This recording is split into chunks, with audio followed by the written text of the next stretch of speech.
Hello and welcome to episode number 28 of the Practical EdTech Podcast. Today is January 10th, 2002. My kids have just gone to bed and it's time to record this podcast. And I promise the audio will be better in this recording than it was in the last one. Sorry about that. So let's start right in with some news and notes from the world of technology, the world of EdTech.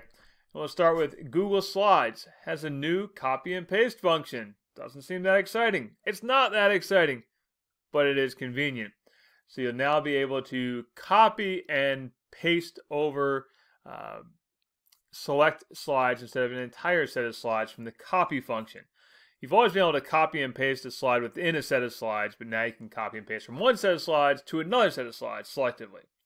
That feature is rolling out now and over the next couple of weeks. As always, with every G Suite update, it will probably take a couple of weeks before all users see it. So if you don't see it immediately, you'll probably see it soon. Creative Commons has a new Chrome, Firefox, and Opera extension, and I made a video about it yesterday. It's a handy little extension that will let you find Creative Commons licensed pictures without having to open a new browser tab or a new window. Just click on the browser extension. It'll do a little pop-up or a little dialog box in the upper right corner of your screen, and you can do a search for a Creative Commons licensed image right there. Now that's kind of cool. What's also neat about it is it provides all the attribution information that you need in one convenient place. You just click the copy button. It'll copy everything. You can paste it wherever you need it. And you can bookmark all the pictures that you find. So, really convenient little tool. Check it out. Go to Creative Commons and look for the new Chrome, Firefox, and Opera extension. It works well on all three browsers. I tested it out this week. Speaking of this week, CES, the Consumer Electronics Show, was this week in Las Vegas. If you want to find out what's new and trending in physical devices, go to TechCrunch or go to Ars Technica. They both have lots of stories about new things coming out from TechCrunch. Of course, CNET always covers it as well. I just find that TechCrunch and Ars Technica are a little less loaded down with pop-up ads and autoplay ads, so I recommend those two. But CNET, I'm sure, has it as well. On EdTech Fitness this week, my pet project that's becoming more than a pet project. I've got to tell you, it's kind of my favorite thing to do right now, and I really think there's a lot of potential there, and that might be the direction I'm heading to over the next year. But so I wrote an article this week about Peloton. I posted on my Instagram account. By the way, if you want to follow me on Instagram, my Instagram is instagram.com/rmburn, just like my Twitter, which is twitter.com/rmburn. So I posted a picture on Instagram about my Peloton workout, and I had someone ask me about the Peloton versus some other services that are out there. And so I turned that into a blog post that I published on edtechfitness.com, comparing the Peloton bike to cheaper alternatives that I've tried. So if you've been thinking about a Peloton, check out that article. By the way, one of the things a lot of people don't know, while Peloton is known for their bike and their treadmill that are very expensive, you can also just get their app. You can also just get their mobile app, and their mobile app will give you access to classes. And the classes are not just bikes and running. There's classes for yoga. There's classes for weightlifting or strengthening. There's classes for stretching and meditation. They've got a whole bunch of classes you can take using just the app. Just follow along with the app. Now, obviously, it doesn't provide things like heart rate and those metrics, but you can follow along with the class just in the app itself, and you don't have to buy their expensive bike or their expensive treadmill. A lot of people don't know that. But you can get just the app itself on your iPhone or your Android phone or your iPad. It's $12 a month, $12.99 a month, and I think it's worth it if you're the type of person who needs a little coaching through a workout or a little motivation to start the workout. the Peloton app is definitely a really good thing. Now, if you're the type of person who is turned off by coaches who are too rah-rah or too overly enthusiastic, it might turn you off. But the good news is you can try it for 30 days for free. So give it a shot. 30 days is a good time. If you do it every day for 30 days, or you do it every other day for 30 days, do it 15 days out of 30, you'll get a really good sense of whether or not you like it. And personally, while I don't like some of the classes, I do like the concept as a whole. I kicked off my Teaching History of Technology course this week. 31 people have enrolled, and one more person signed up this afternoon. Even though the course had already started, someone signed up this afternoon. In fact, you can still register. If you want to register by next Wednesday, you can still register until next Wednesday. You'll get the recording of the first week, and then you'll be in the next 4 live sessions as well. So if you're interested in that, go to practicaledtech.com. And you can check that out, practicaledtech.com/teaching history of technology, and you can sign up, or just click the Teaching History of Technology button at the top. You can sign up there. Some other things. So the Teaching History of Technology course I'm running through GoToWebinar, and a couple of weeks ago, somebody asked me about alternatives to GoToWebinar, and I had mentioned Zoom, another new to me webinar hosting tool that I just discovered this week. Is called Easy Webinar, and it was recommended to me by someone who I really respect as a online coach, online instructor, David Risley. He recommended it, and so I haven't tried it yet, but I took a good long look at it, and I'm going to try it out at the end of the month. There's a 14-day free trial, which is a lot better than GoToWebinar offers you, by the way. So I'm going to try it out and let you know how that works. I'm really excited about trying that out. It's about half the cost of GoToWebinar and promises all the features of GoToWebinar. We'll see. I would try it out next week, but next week I'm going to be in Amarillo, Texas. So if you're in the Amarillo area, I'm going to be in Amarillo, Texas. I'm speaking at the Amarillo Community College's Tech Summit. I believe it's open to the public. Anyone can register to attend. And I'll be there giving a talk on I'm doing a few things actually. So my opening talk is Built to Last: What Works in Educational Technology, which is an overview of what has come and gone in the world of ed tech in the last 10 years, and how to identify the tools that are going to last and the tools that are not going to last. So I'm doing that, and I'm doing a couple of breakout sessions, one about video and one about assessment. So if you're in the Amarillo area, come check it out. If you're not in the Amarillo area and you want to see me at your school, you want me to come to your event, please get in touch, richard@burn.media. Again, that's richard@burn.media. If you want to have me come to your area, I'm happy to do that. Have laptop, will travel.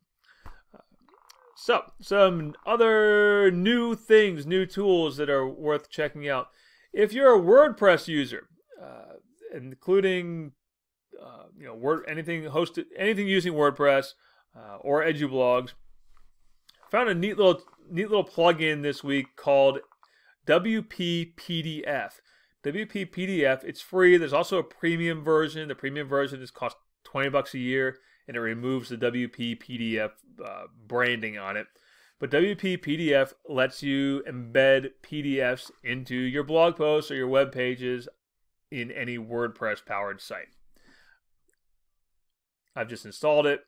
I'm currently going through the process of swapping out all the embeds I previously used with Box.com to replace them with WP PDF.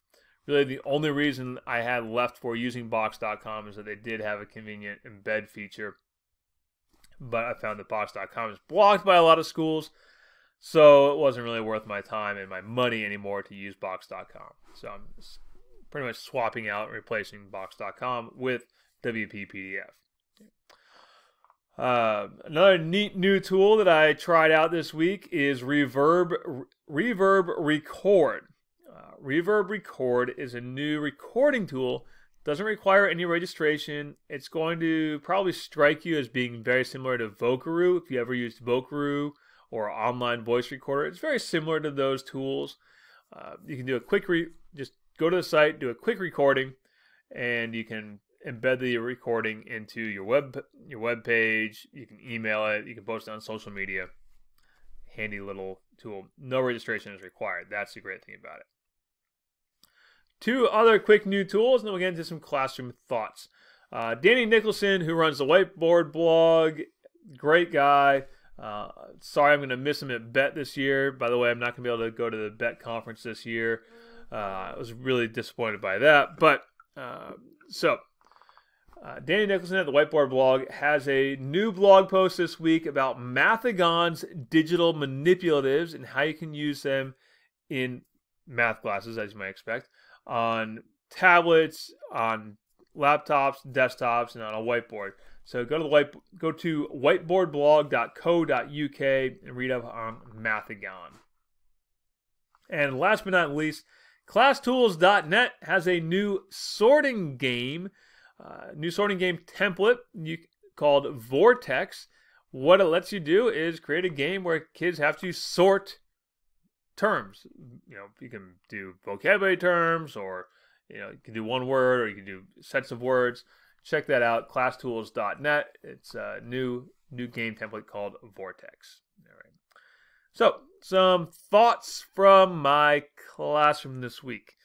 After a week of fighting with my central office over network connectivity issues, my students finally got back online yesterday. So for the last couple of weeks, I have had a lot of practice in improvising and developing lesson plans for computer science in which students really couldn't do a whole lot with the computers. So that was fun. But I was able to get my year 3 students involved in the solution and working with one of our our central office IT people to implement that solution. So that was helpful. The end of the semester is coming. Grades are due. Trouble I'm running into is that some of my students have undertaken some really ambitious projects, and they're kind of in the middle of them, and so it's hard to slap a grade on for the end of the semester when they're in the middle of the project.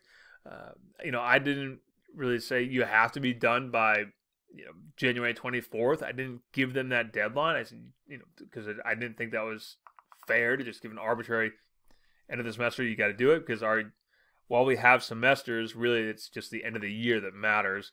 So once again, struggling to try to figure out how do you grade something that's truly a work in progress.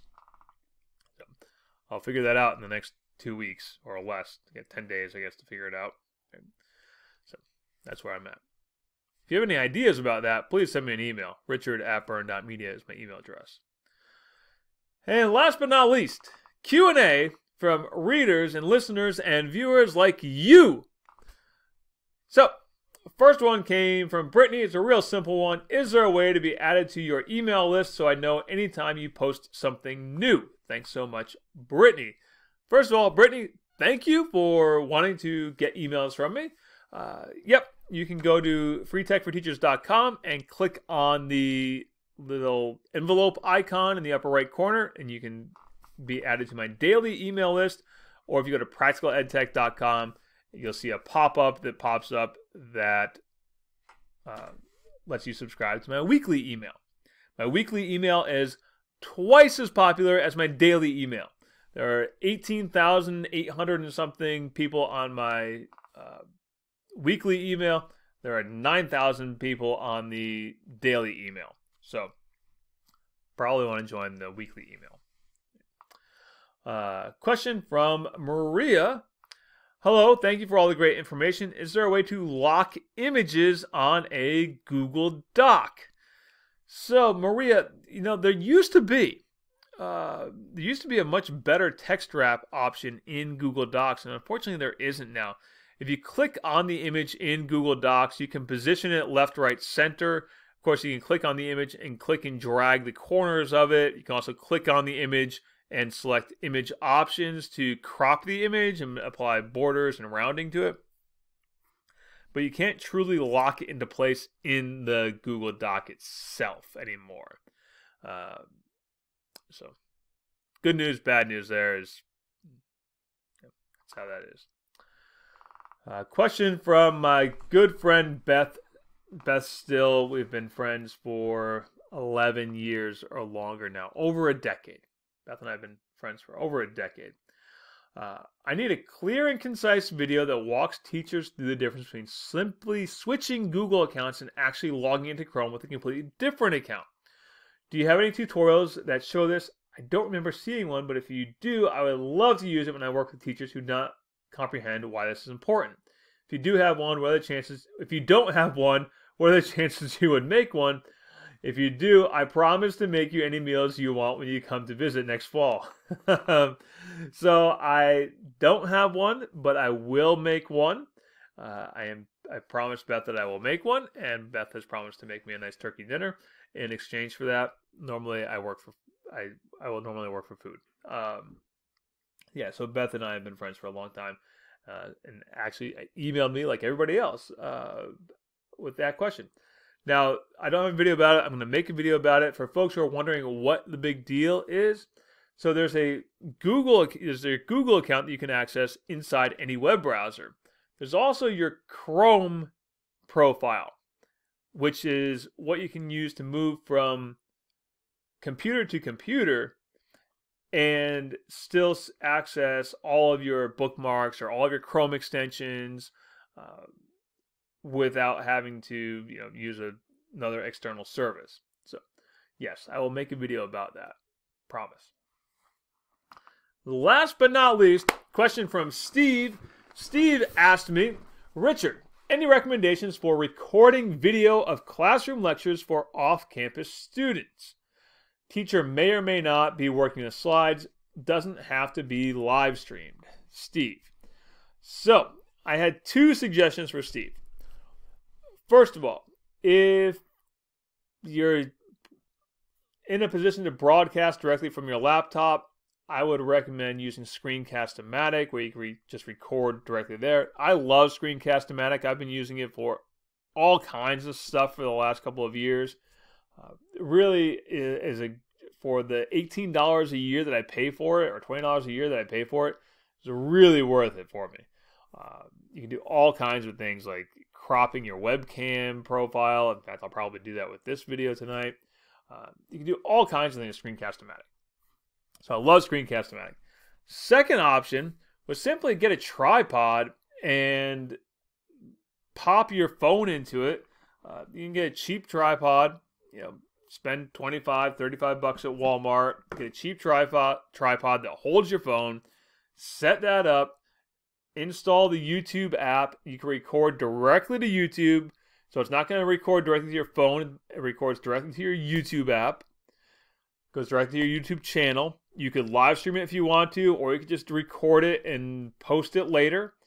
If you decide to whether you decide to record it for posting later or you decide to live stream it, you still have the option to use the unlisted feature, which I think is really important to point out for teachers who are a little bit apprehensive about putting their lectures or putting themselves online for the first time, putting their videos online for the first time. You can do the unlisted option, and then it won't be discovered. I'll also point out that you can turn off comments. So when you go to post it, turn off the comments, make it unlisted, and just give it a direct link rather than making it discoverable by everybody. If you're nervous about putting your stuff online for the first time. If you're thinking about putting your things on YouTube for the first time, go back and listen to episode 27 of the podcast. That's a previous episode of this one, where I talked to Tom Ritchie. Tom Ritchie has 150,000 followers on his YouTube channel, makes great videos for students, AP US History, AP World, AP Euro History videos, and he offered some great advice in that podcast about posting your things on YouTube and how to handle comments and feedback that you might get when you post your stuff on YouTube. So check that out. But the short version is, get yourself a cheap tripod at your local Walmart or Target or wherever, Amazon. Pop your phone in there, set it up, record it that way. If you want to spend a little bit more money, you might want to invest in a lapel microphone. I have one from Omni that I bought. It's made by Omni. I bought it at Walmart, at either Walmart or Best Buy a couple of years ago. Can't remember where I bought it now. But the company is Omni, OMNI. Bought that, and you can plug it into your phone, and that will improve your audio a little bit, particularly if you're in a big room where it echoes. Might be worth checking out. So that's that. That's the end of the podcast for tonight, for January 10th, 2020. I lied. One last little update. I mentioned last week the Practical EdTech Summer Camp is going to be a go. Still working on the final details of it, but it will be at the Bethel Inn and Country Club in Bethel, Maine. Just this afternoon, I was talking to a vendor for food about it to hopefully put together a little evening shindig this year for the first time. So if you've come in the past and wondered what to do in the evening afterwards, this year I'm going to try to take care of that for you. So be on the lookout for that. I'll be posting that up at the end of the month. So that was the last little piece from the Shameless Commerce division of my life.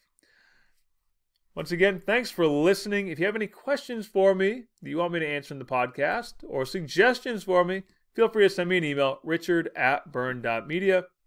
And as always, I hope to see you online sometime real soon.